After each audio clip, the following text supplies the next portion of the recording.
Hi all, இது ஒரு சின்ன நைட் அவுட் vlog. இந்த அவுட்டிங் vlog ஃபுல்லாக அக்டோபர் 30 ஃப்ரைடே நைட் எடுத்தது. அந்த அன்றைக்கி என் ஹஸ்பண்ட் பர்த்டே, அதுக்காக சின்னதாக ஒரு டின்னர் டேட் போயிட்டு அப்படியே நைட்டு மூவி போயிருந்தோம். அந்த வீடியோ தான் பார்க்க போகிறோம், வாங்க பார்க்கலாம். ஸோ டின்னர் எங்கே அப்படின்னா சீடெயில்ஸ் அப்படின்னு ஒரு கோய் ஃபிஷ் தீம்டு ரெஸ்டாரண்ட் சூஸ் பண்ணியிருந்தோம். அங்கே தான் டேபிள் புக் பண்ணியிருந்தோம். ரெஸ்டாரண்ட் ஆம்பியன்ஸ் ரொம்பவே அழகாக இருந்துச்சு. முக்கியமாக ரொம்ப அமைதியான ஆம்பியன்ஸாக இருந்துச்சு. அது எனக்கு ரொம்பவே பிடிச்சிருந்துச்சு. Night time open roof restaurant இந்த கோய் ஃபிஷ் தீம் பார்த்துட்டே சாப்பிட்றதுக்கு ரொம்ப சாட்டிஸ்ஃபைங்காக இருந்துச்சு. அங்கே ப்ளே பண்ண மியூசிக் கூட ரொம்ப காமாக நம்ம மைண்டை ரொம்ப ரிலாக்ஸிங்காக வச்சுருந்துச்சு. சர்வீஸும் ரொம்பவே நல்லா இருந்துச்சு. அப்புறம் இந்த நேச்சுரல் வியூ பார்க்குறதுக்கு ரொம்பவே அழகாக இருந்துச்சு. நம்ம டேபிள்லேயே ஃபிஷ்ஷஸ்க்கான ஃபுட்டும் அவங்க ப்ரொவைட் பண்ணிடுறாங்க. ஸோ அதை நம்ம போட்டுகிட்டே இருக்கும்போது அந்த ஃபிஷ்ஷஸ்லாம் வந்து மொத்தமாக ஒரே இடத்துல அதை சாப்பிட அசம்பிள் ஆகிறது பார்க்கவே ரொம்பவே அழகாக இருந்துச்சு.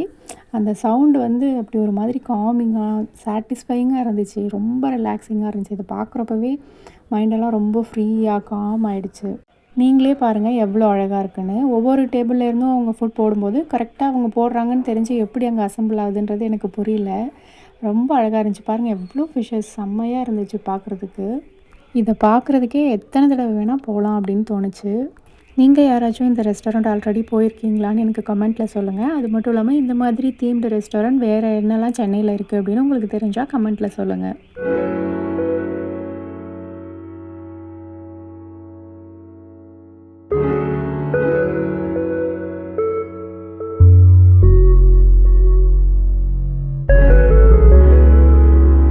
ரெஸ்டாரண்ட் ஆம்பியன்ஸ் இப்படி தான் இருந்துச்சு. நாங்கள் ரொம்ப ஏர்லியாக போயிட்டனால யாருமே வரல இப்போதைக்கு. அதுக்கப்புறமா தான் ஒவ்வொரு டேபிளாக வர ஆரம்பித்தாங்க.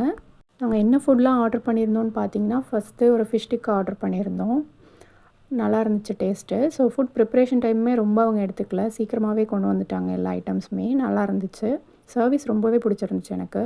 ஃபிஷ் டிக்கா ரொம்ப சாஃப்டாக குக் ஆகிருந்துச்சு. மைல்டு ஸ்பைஸியோடு நல்லா இருந்துச்சு. நெக்ஸ்ட்டு ஒரு mutton biryani and paneer tikka order பண்ணியிருந்தோம். பன்னீர் மட்டும் கொஞ்சம் ஸ்பைசி அதிகமாக இருந்துச்சு, சாப்பிடவே முடியல.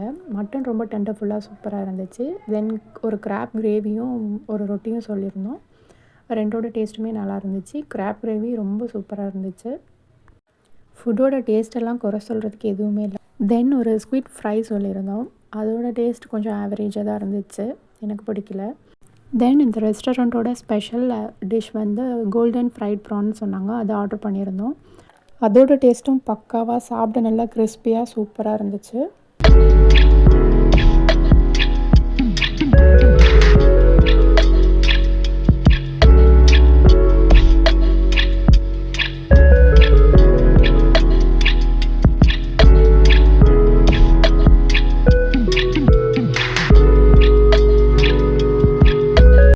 டின்னர் ஃபினிஷ் பண்ணிவிட்டு பில் பே பண்ணிவிட்டு அப்படியே அந்த ஸ்ட்ரீட்லேயே சின்னதாக ஒரு வாக் போனோம். நல்லா ஹெவியாக சாப்பிட்டாச்சு. ப்ளஸ் ரொம்பவே டைம் இருந்துச்சு. நெக்ஸ்ட்டு ஒரு மூவி போகலாம் அப்படின்னு சொல்லி புக் பண்ணியிருந்தோம். அதுக்கு ரொம்பவே டைம் இருந்துச்சு. சரி வீட்டுக்கு போயிட்டு திரும்ப வர வேணாம் அப்படின்னு சொல்லி அங்கேயே வாக் போயிட்டு அப்படியே டைம் ஸ்பெண்ட் பண்ணிவிட்டு கிளம்பலான்னு நினச்சோம். தென் அந்த ஸ்ட்ரீட்டில் நைட் வாக் போக கொஞ்சம் பயமாக தான் இருந்துச்சு. ரொம்ப டார்க்காக இருந்துச்சு. ஆள் நடமாட்டம் கொஞ்சம் கம்மியாக தான் இருந்துச்சு. அந்த பிளேஸே ரொம்ப அமைதியாக இருந்துச்சு. கொஞ்சம் தூரம் மட்டும் வாக் போயிட்டு அப்படியே ரிட்டர்ன் வந்துட்டோம்.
நாங்கள் ரெஸ்டாரண்ட் விட்டு வெளியே வரும்போது மூவிக்கு இன்னும் 1 hour டைம் இருந்துச்சு. அதனால சும்மாவே அப்படியே ஒரே ஏரியாவை சுற்றி வந்துட்டுருந்தோம். அப்புறம் அப்படியே கிளம்பியாச்சு. ஈசிஆரில் ஒரு ரைட் போயிட்டு தேட்டருக்கு ரீச் ஆகிட்டோம். ஈசிஆரில் இருக்க பிவிஆர் தான் போயிருந்தோம்.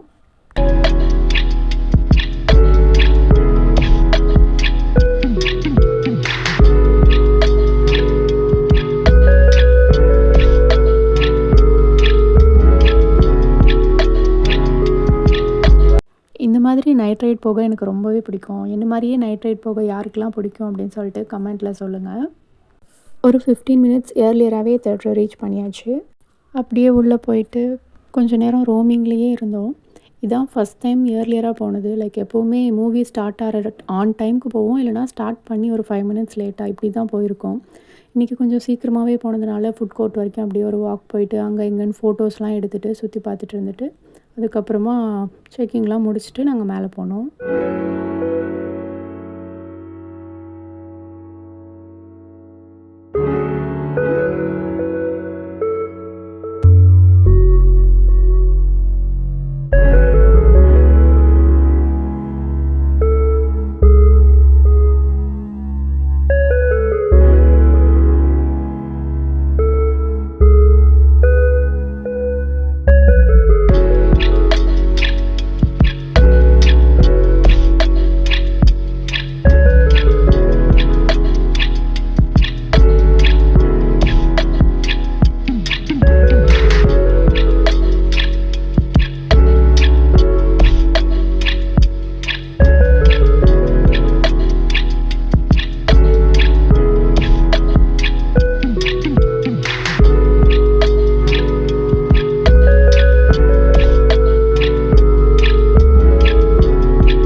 நாங்கள் பார்க்க போயிருந்தது பைசன் மூவி தான். படம் எப்படி இருக்கும்னு எனக்கு தெரியாது. மாரி செல்வராஜ் படம்ன்றனால என் ஹஸ்பண்டுக்கு ரொம்ப பிடிக்கும். அதனால சரி அவர் பர்த்டே அன்றைக்கி பார்த்தா ஹாப்பியாக இருப்பாருன்னு புக் பண்ணியிருந்தேன். படம் நல்லா தான் இருந்தது. ஆனால் இவ்வளோ ரத்த கலரியாக இருக்கும்னு நான் எதிர்பார்க்கவே இல்லை. படத்தில் ரத்த காட்சி இல்லை, ரத்த காட்சியில் தான் படமே இருக்குன்ற அளவுக்கு ரத்த கலரியாக இருந்துச்சு படம். நைட் ஷோன்றனால படம் முடிகிறதுக்கு மிட் நைட் ஆயிடுச்சு. படம் முடிச்சுட்டு வீட்டுக்கு போய் படுத்து தூங்கியாச்சு. அவ்வளோதான் இன்றைக்கி டே. இந்த விலாக் இதோட முடியுது. இன்னொரு இன்ட்ரெஸ்டிங்கான விலாகில் உங்கள் எல்லாரையும் வந்து மீட் பண்ணுறேன். பாய்.